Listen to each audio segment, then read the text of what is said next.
Se você usa ou já ouviu falar da ferramenta dos 5 porquês, pare agora. Muito provavelmente você ou sua organização estão distorcendo completamente a metodologia e por isso não vão alcançar os resultados que ela oferece. Olá, eu sou o Luiz, esse é o canal Gestão e Melhoria e no vídeo de hoje vamos falar de uma das ferramentas mais simples de ser implementada e também uma das mais poderosas de análise de causa raiz dos problemas, os 5 porquês. Apesar de parecer fácil, essa ferramenta é usada de forma equivocada na maioria das vezes. Por isso, ao longo do vídeo, eu vou mostrar erros comuns e alguns que você acredita fielmente estarem corretos na hora de aplicar a metodologia, mas que acabam invalidando completamente a ferramenta e verá em quais situações realmente faz sentido usá-la. Então vamos lembrar o que é o método, o porquê utilizamos, como utilizar da maneira correta e principalmente quando, ou seja, em quais momentos utilizá-los e quem deve utilizar essa ferramenta poderosíssima. Vamos para o vídeo. A ideia da metodologia é bem simples. Taishi Ohno, o criador dessa metodologia e um dos desenvolvedores do sistema Toyota Produção, ele acreditava que os problemas só poderiam ser resolvidos quando a gente conseguisse identificar a causa raiz dos problemas, não somente os sintomas. Então, por exemplo, ao perguntar para um gerente que é responsável por um relatório o porquê que ele atrasou, pode ser que a resposta dele seja relacionada a uma causa superficial ou, na verdade, um sintoma de um problema mais profundo, como, por exemplo, minha equipe não conseguiu elaborar esse relatório a tempo. O problema disso é que uma ação talvez imediata e que vai provavelmente causar de novo problema é ele dar uma advertência à equipe. E ao invés de solucionar, a gente conseguir entregar no prazo, talvez o único resultado que a equipe vai ter como um todo é um burnout. Logo, para se chegar à causa raiz dos problemas, o método se baseia no seguinte: vamos perguntando o porquê de cada uma das causas até chegar na causa fundamental, ou seja, a causa raiz. Com essa causa, nós elaboramos um plano de ação de forma que resolvemos e impedimos que esse problema volte a acontecer de novo. Temos, por exemplo, o problema do relatório atrasado. E aí vamos fazer as perguntas. O porquê que o relatório atrasou? A equipe não terminou a tempo? E por que a equipe não terminou a tempo? Ela recebeu os dados atrasados, provavelmente de outra equipe, por exemplo. E por que ela recebeu esses dados atrasados? Porque não existe um prazo definido, talvez não tenha um modelo onde cada setor tem os prazos definidos para entregar, para que no final o setor responsável pela montagem do relatório elabore e entregue para a diretoria ou gerências e por aí vai. E por que não existe esse prazo definido? O processo não foi documentado, ou seja, não existe hoje um documento onde mostra um sistema dos prazos definidos para cada etapa até a entrega final desse relatório. E por que o processo não está documentado? Porque não foi formalizado, padronizado, ou seja, não ocorreu um mapeamento daquele processo de forma que a gente conseguisse estabelecer padrões, estabelecer os prazos definidos, treinar as pessoas para que elas conhecessem esse prazo e conseguissem de fato entregar o relatório a tempo. E aqui é a causa raiz, onde vamos, a partir dessa causa raiz, elaborar um plano de ação de forma que esse problema do relatório atrasado não ocorra de novo. Entendido então o que é a metodologia e por que a utilizamos, vamos discutir alguns pontos cruciais na hora de realizar essa análise. Uma observação importante é que esses pontos que vamos levantar agora são os pontos mais conhecidos.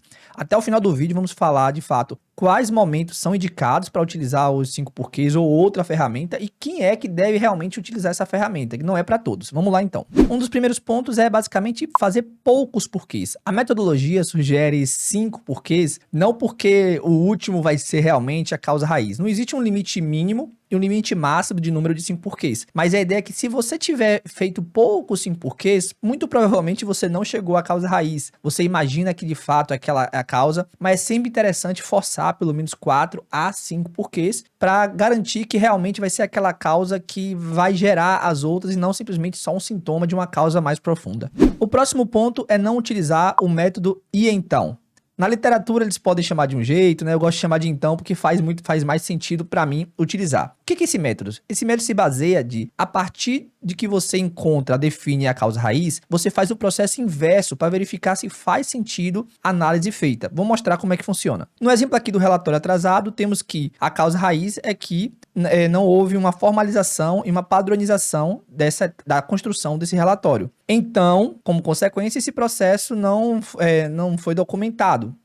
As pessoas envolvidas não conhecem essa padronização, a importância do prazo. Se o processo não foi documentado, então não existe prazo definido para elas entregarem cada uma das etapas. Se não existe um prazo, então as outras equipes, a equipe final recebeu os dados atrasados. Então, como recebeu os dados atrasados, acabou que não deu tempo de entregar o relatório e ela não terminou o relatório a tempo. Então, como consequência, gerou-se o problema de relatório atrasado. Um outro ponto importante é, ao invés de mirar em processo, a gente mira em pessoas. No exemplo inicial que eu dei, o gerente entendeu que o relatório atrasou porque a equipe demorou para construir, né? Perdeu o tempo de consolidar. E a ação dele foi o quê? Dar uma advertência nelas. E isso é muito ruim, você está mirando nas pessoas, você tem que entender o processo, o que é que levou as pessoas a atrasarem. Então, nunca tentar culpabilizar pessoas e sim entender o processo que envolve seres humanos, para a gente desviar e focar realmente na resolução do problema e não sair atacando as pessoas, responsabilizando as pessoas por aquele problema de fato que aconteceu. Um outro ponto crítico também, e que às vezes pode até parecer contraditório, é quando a gente mira as ações somente para a causa fundamental, para a causa raiz. E isso é um equívoco. Vou dar um exemplo. Imagine que eu tenho uma indústria química onde eu armazeno produtos dentro de tanques. E aí ocorreu um vazamento, esse vazamento teve como consequência,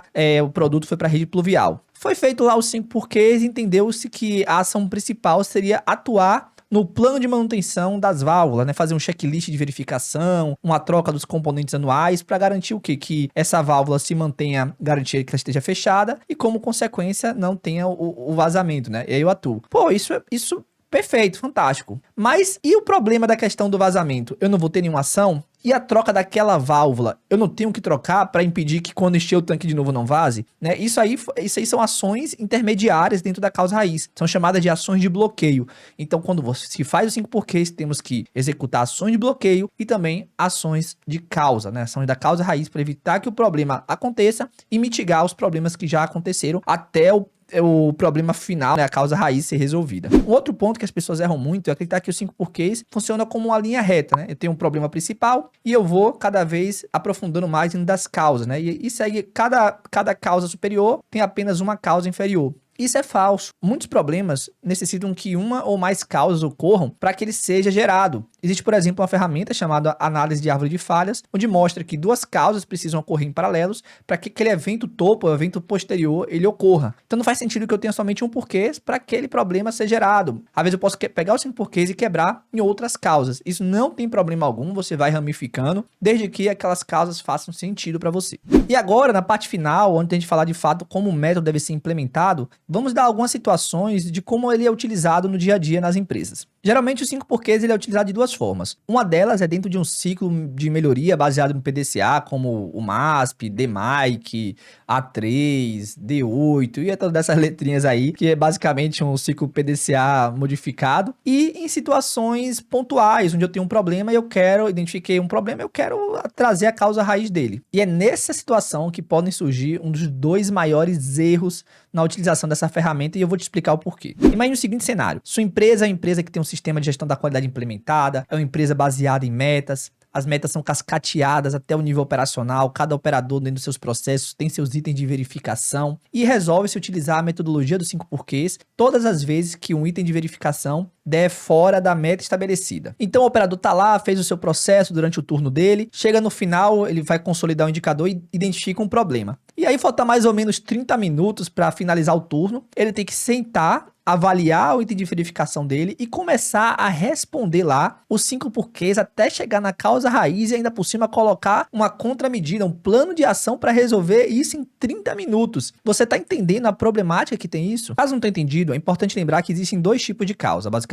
As chamadas causas especiais e as conhecidas causas crônicas. As causas especiais é quando uma fonte externa ela atua sobre o processo, o que gera uma perturbação e, como consequência, o resultado foge daquele desejado. Embora pode parecer uma coisa drástica, ruim, é fácil de resolver. Você pega aquela situação externa que está acontecendo, remove ela e o processo volta dentro da normalidade. Vamos supor, por exemplo, que eu tenho aqui uma balança, peguei uma balança velha para dar como exemplo, e aí eu vou pesar o arroz, né, para fazer minha alimentação, o prato, e um grãozinho de arroz, ela entrou aqui nessa parte da balança. Com isso, né, criou aquele contrapeso, e eu comecei a medir errado, o valor pareceu sempre mais baixo do que realmente é. Pô, isso é um problema. Vamos dizer que eu estou vendendo a quilo, por exemplo, uma marmita, né? Isso é bem ruim, vai dar uma informação falsa. Como é que eu resolvo esse problema? Eu identifico primeiro, faço uma análise da possível causa que está gerando isso, identifico, é um grãozinho aqui. Eu tiro esse grão, pronto, balança volta a operar de maneira 100% no estado normal. Resolvi a causa especial.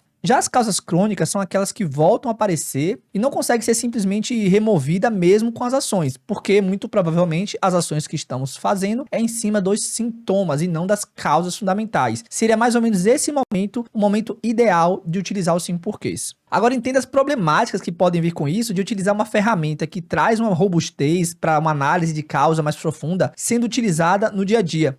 E aí que está o problema, não faz sentido algum a gente utilizar uma metodologia que vai fazer um aprofundamento da causa, que tem que testar hipóteses, que eu já vou falar sobre isso, para conseguir simplesmente tirar uma causa especial lá, que o problema depois vai ser resolvido. Não faz sentido, é como querer matar uma mosca com um tiro de bazuca. O segundo ponto, ainda dentro desse contexto, é o nível de conhecimento da operação para a utilização dessa ferramenta. Mesmo sendo uma ferramenta simples, se o time não tiver um treinamento, uma capacitação de como fazer uma análise de causa, como validar as hipóteses, os 5 porquês ficarão bastante superficiais, não vão entregar o que realmente a ferramenta pode oferecer. Isso linka ainda com o terceiro ponto, de que é como fazer a análise dos 5 porquês. Os 5 porquês bem feito deve ser associado com investigação e validação de hipóteses. Não basta chegar, final do turno, faltando 20 minutos, começar a tirar a hipótese da cabeça, do motivo causa, você escrevendo rapidão lá os 5 porquês e pronto, encontrei magicamente a causa raiz. Não é assim que funciona. Eu tenho que validar as hipóteses, entender se faz sentido, conversar com outras pessoas. Quando a gente trabalha nos 5 porquês no PDCA, é necessário que envolva outras pessoas, inclusive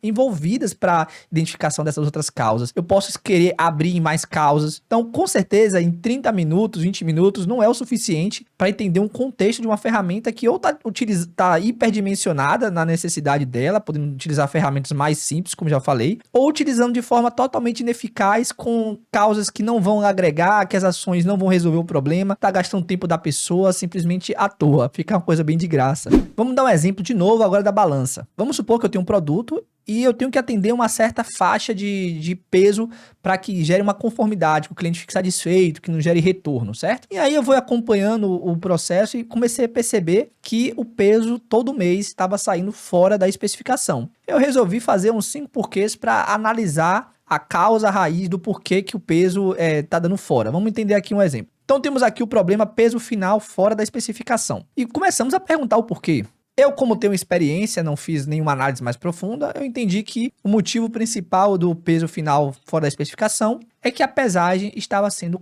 incorreta. Como eu sei que aquela pessoa lá é novata e tal, eu acho que a pesagem estava incorreta porque o operador não sabe operar, não sabe mexer na balança, não sabe posicionar ela direito, por exemplo. E por isso que gerou essa pesagem incorreta. Até faz sentido, mas será que foi isso mesmo? Logo, faço a pergunta, por que o operador não sabe operar? Eu entendo que não foi treinado corretamente. É um bom ponto. Para a gente operar um equipamento, a gente tem que ser treinado, entender como funciona. E por que não foi treinado corretamente? Porque não tem um procedimento para que a gente consiga basear e treinar, né? Muitas vezes, quando entra numa empresa, a gente basicamente é treinado por um colaborador mais experiente. Mas se não seguir um modelo padrão, aquele operador ele pode ensinar faltando alguma informação e gerar, como consequência, o item final fora da especificação desejada. E por que não tem falta de procedimento? O processo não foi mapeado. Pô, muito bacana. Aqui é a cara de uma causa raiz geralmente conhecida, né? Que é a falta de padronização. O que a gente tem que fazer? Mapear o processo, entender as etapas, escrever o procedimento e retreinar os operadores. Isso aqui tá tudo bonitão. Mas será que realmente o peso final fora da especificação se deve aqui à pesagem incorreta e o operador não saber operar? Será que é realmente isso? Será que não faltava a gente ir fazer uma investigação em campo? Feitas as ações, passou-se um tempo, acompanhou a pessoa fazendo lá, padronizou, mapeou os processos, tudo bonitão, tá? Gastou aquele tempo todo e o operador agora estava operando 100%. Passou um mês e identificaram o quê? Produto novamente fora da especificação. Isso é um sinal que aqueles 5 porquês não teve resultado, que provavelmente foi feito rápido, não foi feita investigação, não foi em campo no momento, então logo os resultados desejados não foram atingidos. O que eles resolveram? Vamos agora fazer os 5 porquês como deve ser feito. Embora assim, ó, vai ter um outro vídeo que eu vou falar no canal sobre as principais causas raízes dos problemas, que está muito associado dentro lá dos 6M do Ishikawa. Porém, não é porque chegou numa das causas raízes conhecidas que de fato é a causa raiz que originou o problema. Observe esse gráfico. Antes de iniciar os 5 porquês, eles geraram um gráfico onde mostra os limites de aceitação do cliente e os dias e os resultados dos pesos finais do produto. O que percebeu aqui é que no início do mês, até mais ou menos o dia 9, O produto ele estava dentro da especificação. Logo, a pessoa não desaprende com o tempo a operar o equipamento. Geralmente é o contrário, né? Se a pessoa está nova na função, com o tempo ela vai melhorando e vai errando menos. Um outro ponto importante é que segue uma tendência aqui de queda, né? Ele inicia no valor dentro e conforme vai passando os dias, vai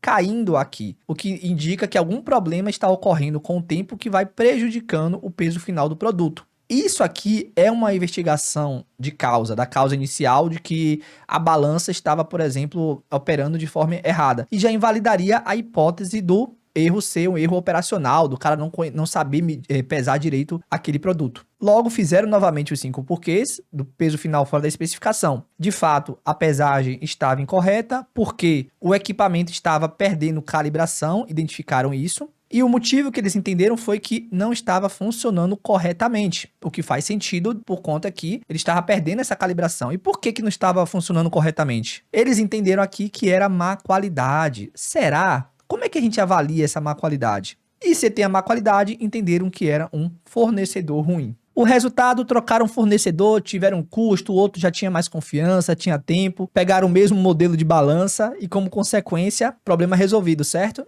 Não, errado, problema não resolvido. Novamente, não validaram hipótese, né? Uma ação muito drástica, trocar de fornecedor. Nesse exemplo simples, que aqui, na verdade, foi um exemplo criado, o motivo aqui, na verdade, ó, é que a balança desse modelo, ela é uma balança a pilha. E com o tempo, essa pilha estava desgastando muito por causa do uso. Uma solução simples e de causa raiz, eu poderia colocar aqui até trocar a pilha mais vezes, ou simplesmente comprar uma balança que ela fosse dentro da corrente, né, ligado diretamente na tomada. Então, a importância de você ir no local, validar, fazer em cada etapa uma validação daquela hipótese que você entendeu. O 5 porquês ele é formado em hipóteses. Isso muda todo o cenário da ferramenta, da utilização dela. Bom, então, afinal, qual seria a solução? É não ter nenhuma ferramenta para solução de problemas, tirar da operação. O que a gente faz com essa informação toda que eu passei, que não se deve usar 5 porquês nesse formato, como uma ferramenta de uso diário, que tem que ter treinamento, que tem que ter aprofundamento, investigação. O que a gente usa, então, no lugar dos 5 porquês? Primeiro, vamos para algumas premissas, principalmente falando do uso da operação, tá? É importante que a operação tenha os seus indicadores próprios, seus itens de verificação, e cada um deles tenha as metas definidas. Isso não muda. Caso o indicador não alcance a meta desejada, o ideal é que você faça um registro utilizando uma ferramenta mais simples. Uma que eu gosto muito é o